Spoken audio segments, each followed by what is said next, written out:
হে ৰাইজ কি খবৰ ভালনে মই মৌচুমী আকৌ এটা পুনৰ ভিডিঅ' লৈ আপোনালোকৰ মাজত তো বলকচোন আজি দশমী দিনা ক'ত যাওঁ দেখাই আছো তো এয়া পিনি উৰি ৰেডি তো যাবলৈ ওলাইছো আৰু লাহে ধীৰে অকমান গধূলি হ'লে বাট চাই আছিলো কাৰণ গধূলি গ'লে ভাল লাগে ন আৰু শেষে চাওকচোন এতিয়া গৈ আছো টমটমত পিছে পূজাটো আহিব বুলি ইমান দিনৰ পৰা বাট চাই আছিলো চাওকচোন আৰু শেষেই মানে 4 দিন কেনেকে গ'ল আকৌ নেক্সট ইয়াৰলৈ বাট চাম আৰু বোলে আকৌ দুৰ্গা পূজা আহিব বুলি দুৰ্গা পূজা বুলি কিমান হেঁপাহ ন চবৰে তো এইফালে আহিলো আমাৰ পোৱালিলে ৰিমটৰ গাড়ী ঘৰত ইমান চিঞৰ বাখৰ লগাইছে তাই যে ৰিমটৰ গাড়ী লাগে এইফালে জেলেপি তো আজি শেষ যিহেতু তো জেলেপি লৈ লৈছো আৰু গৰু ঘিউৰ কোনে কোনে ভাল পাই ক'বচোন তো এইফালে চাওকচোন ফুৰি চকি অহা মানে শেষেই খতম আৰু এইফালে ঘৰ আহি পাই গলো আৰু আমাৰ পোৱালি চাওক গাড়ী দেখি কেনেকুৱা পাগল কৰিছে মানে ইমান অকমানি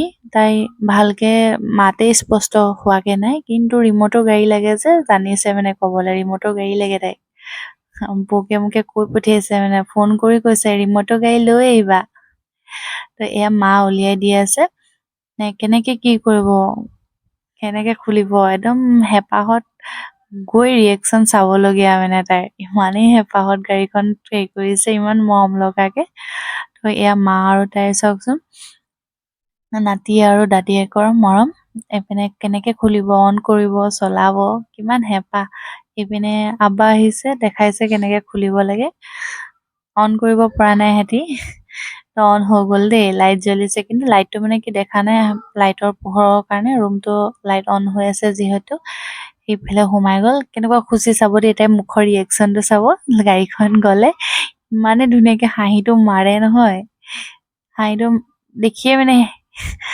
ভাল লাগি যায়গে মানে তাই ইমানে খুচি গাড়ীখন দেখি চুইচটো দিয়ে ইমানেই জঁপিয়াই মানে পাৰি গ'ল তাই চুইচটো দিবলৈ তো এতিয়া আহি পাই মিক্স ফ্ৰুট জুচ এটা খাই লৈছো যিহেতু ইমান ফুৰিলো খোৱা নহ'লে ঘৰত খাম বুলি আহিলো এইটো পিছে কোনে কোনে খেলিছে সৰুতে জনাবচোন দেই সৰুতে এইটো মানে ফটকা হিচাপে ইউজ কৰা হয় যেতিয়া বন্দুকটো বেয়া হৈ যায় সেইটো আকৌ শিলত মানে কোনে শিলগুটি লৈ মানে ফুটাই কোনে কোনে পাইছে জনাব দেই তো এইটো দেখিলো যিহেতু মানে সৰুকালৰ কথা মনত পেলাই লৈ আহিছো চাওকচোন ফুটিছে থাপ থাপ ফুটাই কি ভাল লাগে মানে তো এতিয়া সৰুকালৰ চখ অলপ পুৰাই লৈছো কাৰ কাৰ মানে আছে এনেকুৱা এইবাৰ কোনে কোনে ল'লেনো এনেকুৱা জনাবচোন কি ল'লে তো আমাৰ এই পোৱালিৰ লগত এডাল কি হয় চা মই কামুৰি খাইছে পাৰ্চটো চাওঁ অকণমানি পাৰ্চটো চাওঁ কিনে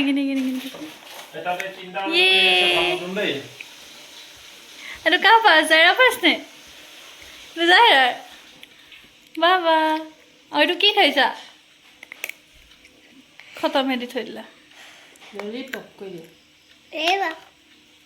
ভালকৈ কোৱা হাই এটা দি দিয়া যাই হাই দিব শিকিছে ন হাই দিয়া হাই দি দিয়া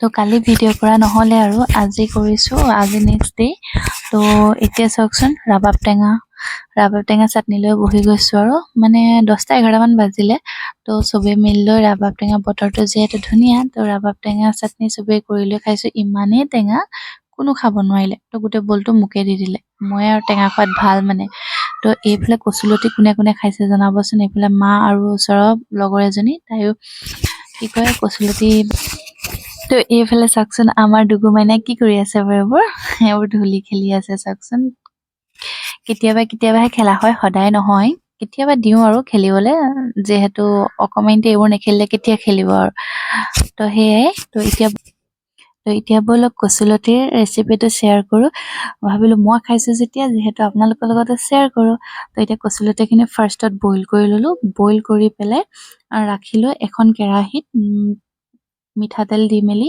এখনত মাছখিনি ফ্ৰাই কৰি লৈছোঁ। তো শুকান মাছ দি খালে কচুলতি যিহেতু ভাল লাগে, শুকান মাছ দি কোনে কোনে খাইছে জনাবচোন। আৰু কচুলতি মানে এইটো মোৰ ৰেচিপি হয়। এনেকৈ আৰু কোনে কোনে বনাই খায় বা বেলেগ কেনেকৈ খায় জনাবচোন। এতিয়া ফাৰ্ষ্টতে বেলেগ এখন কেৰাহীত আদা, নহৰু, পিঁয়াজ চব দি লৈ ভাজি লৈছোঁ ভালকৈ। নৰ্মেল যেনেকৈ বনায় তৰকাৰীবোৰ মানে আঞ্জাবোৰ তেনেকৈ বনালেই হ'ল। মই তেনেকৈয়ে বনাইছোঁ বাৰু, বিশেষ একো চেঞ্জেছ নাই ইয়াত। এতিয়া কেঁচা জলকীয়া কেইটামান ফালি পেলাই দি দিছোঁ। আৰু ইয়াত নহয় মই পাহৰি থাকিলোঁ মছলাখিনি এড কৰা ভিডিঅ'টো ল'বলৈ, তো মই কৈ দিছোঁ বাৰু। ইয়াত জলকীয়া গুড়ি আৰু জিৰা গুড়ি আৰু আপোনাৰ কাশ্মীৰী ৰেড চিলি দিছোঁ কালাৰৰ কাৰণে, যিহেতু ইয়াত বিলাহী ইউজ নকৰোঁ। বিলাহী ইউজ নকৰাকৈ মানে কচুলতি কেনেকৈ খায় মই তাকে দেখাইছোঁ। যদি কেতিয়াবা বিলাহী নহয়ও নাথাকেও ঘৰত, মানে আপোনালোকে নেমু, তেতেলী এইবোৰ থাকিলেও মানে বনাই খাব পাৰিব। তো মই বিলাহী নোহোৱাকৈ আপোনাৰ নেমু টেঙা আৰু তেতেলী দি বনাই দেখাইছোঁ দেই। এনেকৈ কোনে কোনে খাইছে জনাবচোন। তো এতিয়া কচুলতিখিনি ইয়াত দি ভালকৈ মিক্স কৰি লৈছোঁ। মিক্স কৰি লৈ অলপ দেৰি কাৰণে সিজিবলৈ ৰাখি দিম। আৰু যিহেতু ইমান সিজাবলৈও নালাগে, কাৰণ অলপ মজিলেই হ'ব। আপোনাৰ বইল কৰিয়ে লৈছিলোঁ ন, বইল কৰি লোৱাৰ পিছত ইমান সিজিবলৈও হেৰি নাই। এতিয়া মছলাখিনি জ্বলি নাযাবলৈ ইয়াত পানী দি দিছোঁ অলপমান। পানী দি পেলাই অলপ দেৰি ৰাখি দিম। ৰখাৰ পিছতহে তো এতিয়া 15 মিনিটৰ কাৰণে ৰাখি দিম এনেকৈ, যাতে ঢাকনাখন মাৰি পেলাই যাতে পানীখিনি শুকাই যায়।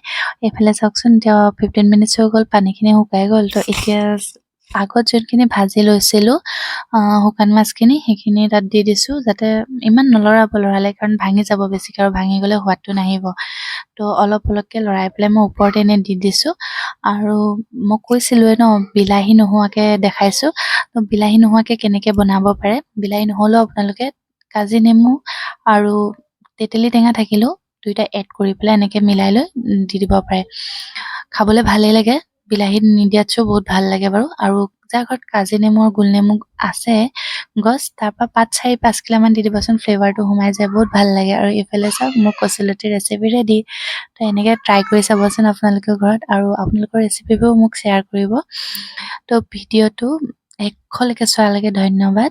আৰু লাইক কমেণ্ট শ্বেয়াৰ কৰিব যে নাপাহৰিব। আৰু এইফালে শেষত আৰু এটা ক্লিপ দেখাই দিছোঁ ভিডিঅ'টোত। মোৰ যিখিনি চটৰ ওপৰৰ পুলি হয়, ইমান গোটেইখিনিও দেখুওৱা নাই, অকণ অকণ দেখাইছোঁ। তো ইয়াত শাক লগাইছিলোঁ, শাকৰ গুটি ছটিয়াইছিলোঁ, চাওকচোন অকণ অকণ গজিছে। মই দেখাই দিওঁ আপোনালোককো, আৰু ডাঙৰ হ'লে দেখাম।